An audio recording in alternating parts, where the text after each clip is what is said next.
Good day. The Victory Day activities in Russia are over, but the event still lingers on. The significance of that event was so glaring for all to see that it showed that there's a big shift now in the world. In that event, much as Russia displayed a lot of military hardware and showed cohesion in the whole Russian society through the parade celebrating victory over Nazi Germany 80 years ago, the most telling thing was the new relationships and alliances that Russia put out there for the whole world to see. President Putin had all his Central Asian allies, neighboring countries, including even antagonists like Azerbaijan and Armenia, all present there. But if anything sent shivers down the Western world and signified a clear change in the global geopolitical structure, it was repeated meetings, pictures, press releases of the interactions between President Putin and President Xi Jinping of China. These two have formed a formidable alliance, and they now have what they call serious strategic cooperations of the highest level. They have not agreed to form yet, or we don't know yet, military cooperation in the form that the West does, like NATO. But when they say they have comprehensive strategic relationship, it means that they are now tied in a very serious economic and military knot. They are really together now. But it has not been this way for a long time. It has not been this way. For the planners of geopolitics in the West, they've always known one thing. It's not good to bring Russia and China together. They always knew there would be a formidable force. And in this new global multipolar world, Russia and China being together is causing serious harm and eroding the economic and geopolitical and military structures of America. I dare say that these two countries are undermining completely the reality that we know. If you had followed the Russia-Ukraine war, and even the war before the Russia-Ukraine war, which was the war between the Soviet Union and Afghanistan, you will see one common refrain had always been that America encouraged these wars in order to bleed out the Russians. Bleed them out. In the case of the Soviet Union, they believed that that strategy worked so well that the Soviet Union were bled out by supporting the Mujahideens in Afghanistan to the extent that it accelerated the collapse of the Soviet Union. Now, through every kind of machinations, they are supporting a war now in Ukraine. The strategy is also the same. Have an extended, long, drawn-out war that bleeds out Russia till the Russian Federation collapses into smaller bits and republics. That obviously is what the Baltic states would like, because a big country like Russia bearing down on them has always been a problem for them. But I dare say that from what I am seeing now, it is indeed the Chinese and the Russians that are bleeding out the Americans. Now you ask me, why do I say this? You see, much as he has been maligned in history, Richard Nixon was a very great president in my reckoning. He did two very significant things that pushed American power forward for almost 50 years. One, he helped to make the dollar the global reserves by taking it out of the gold standards. At that time, nobody knew what it was going to be, how the dollar was going to fare. 50 years later, we now know that America's greatest strength is not in its military might. It is in the power of the dollar. It is the dollar that attracts so many people from 150 countries to come knock on the borders of America and they want to just get some of those dollars. But beyond that also, he did something very significant. He created a relationship between China and America through let me not use bad English here now, but he reached out to the to the Chinese, and they formed an alliance that benefited these two countries several years forward. Several years forward. The growth of Chinese-American relationship has in no way, no small way, helped in also the growth of America, just as it helped the growth of China. But over the course of time, as China grew and China defined itself and China gained more of its sovereignty and tried to assert itself more, a lot of our American politicians didn't like it. And recently, there's been talk about containing China. So in this video, I dare say, I sincerely believe that in all reality, as it stands now, it is China that is containing America, and it is Putin and it's Russia that is bleeding out America. How, that's very serious assertion to be making. I believe it's also original anyway.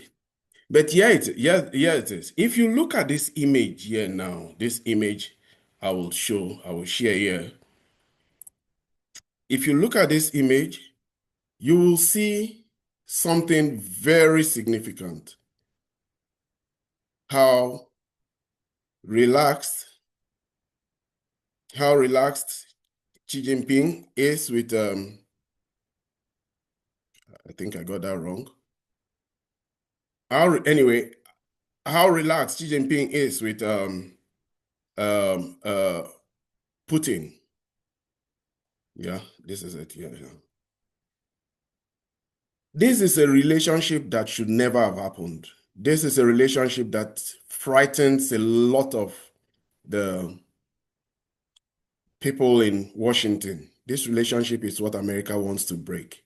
But this is a relationship that has been forged over the past 5 years, I dare say 10 years, 10 years more, maybe from 2014. It has been strengthened over that time because of America's push to, one,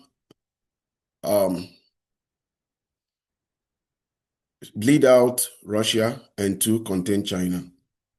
This image is not an image that should be happening. It's accelerated under Biden, and under Biden, Russia was forced to form closer relationship with China. But even before then, in 2014, Russia had already sought the hand of China just after they seized Crimea, and a suite of sanctions were put against them. This fascination between Russia a bit in the West, between bleeding out China, has led to the West increasing its budget repeatedly, increasing its military budget to contain China, to support Ukraine. And from what we are seeing now, as Donald Trump has been saying, over $300 billion has been used in supporting Ukraine. But beyond that, that's $300 billion that could have been used in helping the American people. But it was used in throwing and blowing up, building military armament and giving them military armament. So who's bleeding out who here now? It takes much less for the Russians to produce an artillery shell, way more, 1/5 the cost as it will be in America. The military budget of America has skyrocketed, and even at a time when Donald Trump is talking about peace, the military budget of America this year is proposed to be $1 trillion. That's a lot of money. So as America keeps increasing its military budget, and the West collectively, led by the EU, and recently they also put out that they want to start increasing their military budget to $800 billion. This is what I would say is bleeding out the West. Because these were countries that had, over the past 50 years or 40 years, been putting out social programs, and now they're cutting those social programs so that they can increase their military spending. For the Russians, they're comfortable. They're increasing their military spending, and they are very resource rich, and that means that they have used the growth in their military spending. They have moved slightly towards a wartime footing, and they have increased their They are, it has helped them in improving their economy. War is always good for economy, so it has helped the Russians seriously to move their economy. And now they are the fourth by way of economic growth in the world and GDP. They are now the fourth in the world. So they have benefited from the war more than the West. Now let's come to China and what China is really doing to America that people don't really understand. China is the second largest holder of American debt, almost $1 trillion in treasury and bonds. But recently, China has started dumping this debt and they are not replacing them, they're not buying new debt. And America, over the past 50 years, had been a country that had benefited from surplus. Any amount of debt that they put out there was bought. Bonds were bought easily, and they always had surplus cash flow. So, being their reserve currency, they had low interest rate. There were periods, almost 20 years, when interest rate in America was somewhere, it never went up beyond 2%. But it's not the same anymore. Bonds yields are now very high, and sometimes it's even 5%. It's very, very high. It's costly for the American government to sell debt now. And investors want more out of America. So now, China, a reliable buyer of American debt, is no more buying. But beyond not just buying, they are dumping. And in signaling, as they are dumping, they are signaling also. They are chipping away at the value of the American dollar. But beyond also that, they are creating an alternative pathway for people to start using the RMB, the Russian, the yuan, the Chinese yuan, more in trade. This is limiting the influence and power and reach of the American dollar.